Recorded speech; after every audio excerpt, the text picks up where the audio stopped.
Bharat European union మధ్య స్వేచ్ఛ వాణిజ్య ఒప్పందం కుదిరింది. దీంతో యూరోప్ వస్తువులు మన దేశానికి, మన ఎగుమతులు యూరోప్కు వెళ్లడం ఈజీ అవుతుంది. చాలా వస్తువులపై సుంకాలే ఉండవు. అందుకే దీన్ని మదర్ ఆఫ్ ఆల్ డీల్స్ అంటున్నారు విశ్లేషకులు. ఈ ఒప్పందం వల్ల మన దగ్గర ఏ వస్తువుల ధరలు తగ్గనున్నాయి, ఏ వస్తువుల ఎగుమతులు పెరగనున్నాయి?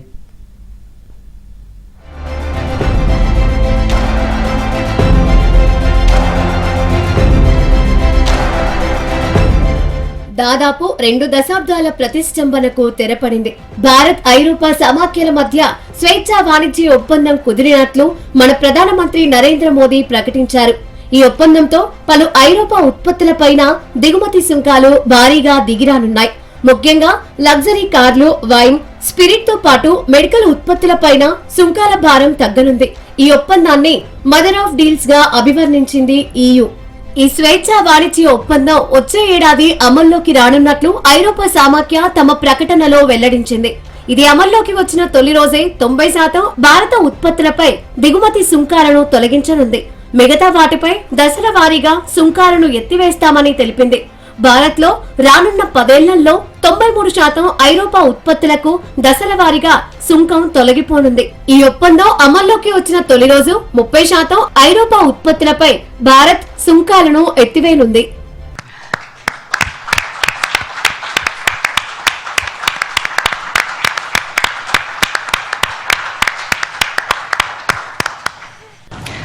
Prime Minister Modi, dear friend, 1 year ago the full College of Commissioners came to India. You mentioned it. And this is also a very special memory for me. It showed the seriousness of our intent and the strength of our commitment. Today we reap the fruits of that commitment with our historic summit. And let me start with trade. Prime Minister, distinguished friend, we did it. We delivered the mother of all deals. We are creating a market of 2 billion people, and this is the tale of 2 giants, the world's 2nd and 4th largest economies, 2 giants who choose partnership in a true win-win fashion. ప్రస్తుతం Europe కు చెందిన automobile ఉత్పత్తులపై భారత్ 66% నుంచి 125% దిగుమతి సుంకాలు వసూలు చేస్తోంది. ఈ సుంకాలు దశల వారీగా తగ్గనున్నాయి. లగ్జరీ కార్లపై సుంకాలను తొలుత 40%కి, ఆ తర్వాత 10% వరకు తగ్గించే అవకాశాలున్నాయి. సెగ్మెంట్లను బట్టి ఈ సుంకం తొలి ఏడాది 30 నుంచి 35%కి తగ్గనుంది. ఆ తర్వాత నుంచి మరింత దిగిరానుంది. ప్రస్తుతం వైన్ పై 150% టారిఫ్లను భారత్ వసూలు చేస్తోంది. ప్రీమియం వైన్లపై సుంకాలు 7 ఏళ్లలో 20%కి దిగిరానున్నాయి. మీడియం రేంజ్ వైన్ పై టారిఫ్లు 30% తగ్గనున్నాయి.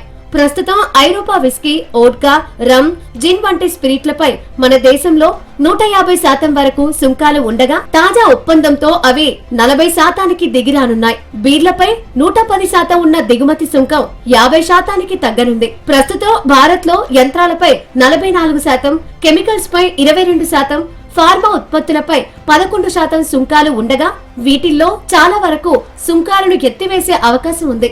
ఆప్టికల్స్, మెడికల్, సర్జికల్ పరికరాలపై 0 టారిఫ్లు ఉండనున్నాయి. EU నుంచి దిగుమతి అయ్యే olive oil, margarine, vegetable oil పై కూడా సుంకాలను ఎత్తివేయనున్నారు. డైరీ ఉత్పత్తులు, సోయా మిల్, పప్పులపై భారత్ ఎలాంటి సుంకాల మినహాయింపు కల్పించలేదు. ఇక EU కూడా చక్కెర, బీఫ్, మాంసం, పౌల్ట్రీ రంగ ఉత్పత్తులపై డ్యూటీ రాయితీ కల్పించలేదు. ప్రస్తుతం ఉన్నటువంటి చీకట్లు అలుముకుంటున్న పరిస్థితుల్లో ఏ దేశానికి ఆ దేశం గోడలు, పెద్ద పెద్ద గోడలు కట్టుకుని రెండో వాళ్ళని దగ్గరికి రానివ్వకుండా ఉంటారని చెప్పుకుంటున్న పరిస్థితుల్లో గోడలు బద్దలు కొడుతూ 2 యూరోపియన్ యూనియన్ దేశాలు భారతదేశం మధ్య ఈరోజు స్వేచ్ఛా వాణిజ్య ఒప్పందం కుదిరింది. చాలా పెద్ద పరిణామం ఇది. దీన్ని మోడీ మాటల్లో చెప్పాలంటే ఆయన డబుల్ ఇంజన్ ఇది అన్నాడు. అంటే భారతదేశం కానీ యూరోపియన్ యూనియన్ కానీ ప్రపంచ ఆర్థిక వ్యవస్థకు డబుల్ ఇంజన్ లాగా పనిచేస్తాయి అనేది. సో ఇదేమైనా చాలా మంచి పరిణామం. దీనివల్ల భారతదేశానికి కూడా ఉపయోగం, చాలా పెద్ద ఉపయోగం. అలాగే యూరోపియన్ దేశాలకి ఎగుమతులు పెరుగుతాయి, వాణిజ్యం పెరుగుద్ది, వ్యాపారం పెరుగుద్ది, పెట్టుబడులు పెరుగుతాయి. ముఖ్యంగా భారతదేశంలో ఈ మధ్యకాలంలో జరిగిన పరిణామాల్లో అమెరికా టారిఫ్ల వల్ల చాలా పెద్ద ఎత్తున లేబర్ ఇంటెన్సివ్ సెక్టర్స్, ఎక్కడైతే కార్మికులు ఎక్కువగా పనిచేస్తున్నారు, కార్మికులు పెట్టుబడి కంటే కూడా కార్మికులు ఎక్కువ ఉంటారు. మీరు 100 రూపాయలు పెట్టుబడి పెడితే ఉండే కార్మికుల సంఖ్య కొన్ని పరిశ్రమల్లో కంటే కొన్ని పరిశ్రమల్లో ఎక్కువ ఉంటుంది. కాబట్టి అట్లాంటి పరిశ్రమలు ముఖ్యంగా లెదర్ కానీ, టెక్స్టైల్స్ కానీ, మెరైన్ ప్రొడక్ట్స్ కానీ, లేకపోతే రబ్బర్ ఇండస్ట్రీ కానీ, జెమ్స్ అండ్ జ్యువెలరీ కానీ, ఇట్లాంటి అన్ని ఇండస్ట్రీల్లో అమెరికా టారిఫ్ల వల్ల చాలా పెద్ద ఎత్తున భారతదేశంలో నిరుద్యోగం పెరిగే ప్రమాదం కానీ, సమస్యలు పెరిగే ప్రమాదం కానీ వచ్చింది. చాలా మంది నిరుద్యోగులు అవుతున్నటువంటి వాతావరణం ఏర్పడింది. ఈ ఒప్పందం వల్ల EU భారత్ లోని 200 కోట్ల మందికి లాభం చేకూరనుంది.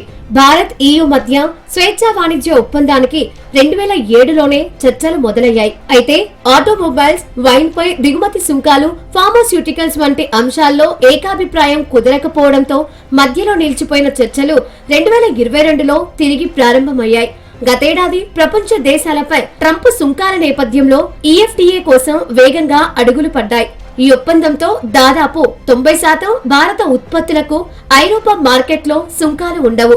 ముఖ్యంగా జౌలి, లెదర్, కెమికల్స్, ఆభరణాల రంగాలకు ఈ డీల్ ఊతమివ్వనుంది. భారత్ కు యూరోపియన్ యూనియన్ అతిపెద్ద వాణిజ్య భాగస్వామి. फ्रेंड्स, अपनी बात आगे बढ़ाने से पहले मैं एक बड़े डेवलपमेंट की चर्चा करना चाहूंगा।